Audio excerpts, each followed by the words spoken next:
Hey guys, and welcome back to Mathoculus.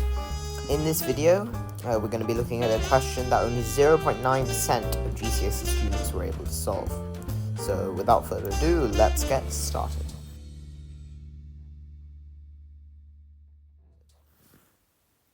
Okay, so over here, we've been given a cone and a hemisphere, okay?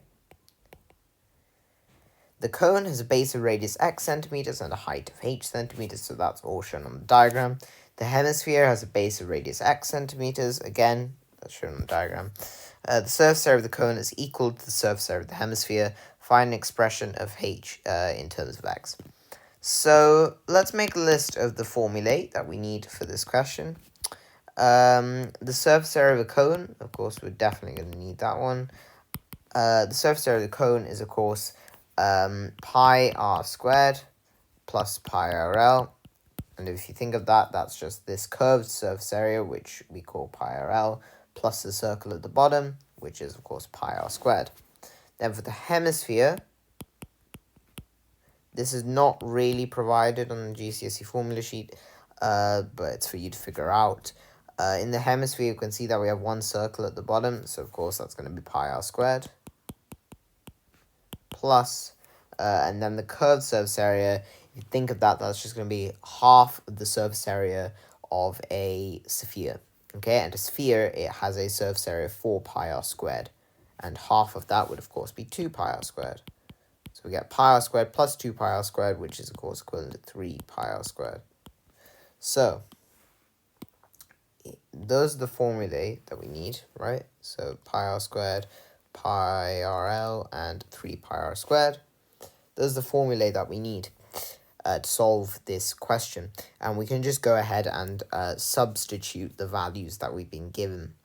So for r, well, r in the question, they've said that the radius is x centimeters. So we can just substitute x in for r. So you can say that pi x squared plus pi x. And then this L part, this L, well, the L is this length over here, this diagonal sort of length there.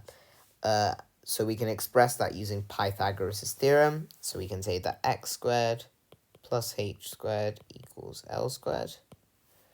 And then we can take the square root of both sides to say the square root of x squared plus h squared equals L. So then we can just go ahead and substitute this into our equation. So we can say that pi x times the square root of x squared plus h squared is, of course, our length, our diagonal length here. So we can say that's equivalent to, it's going to be 3 pi x squared. We can go ahead and subtract pi x squared from both sides to say that pi x, lots of root x squared plus h squared equals 2 pi x squared. Then we can divide both sides by pi x to get the square root of x squared plus h squared equals, well, we've just divided by pi x, so we're going to get 2x on this side. And then we can take the square of both sides to say x squared plus h squared equals 2x all squared.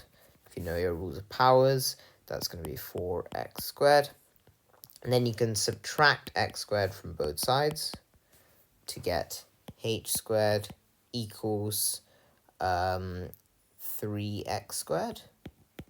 And then, of course, we're trying to find an expression for h, so we can just take the square root of both sides to get h equals x root 3.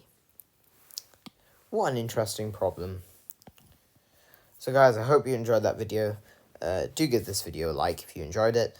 And yeah, I'll be back with more content probably next week now. So yeah, thanks for watching, guys.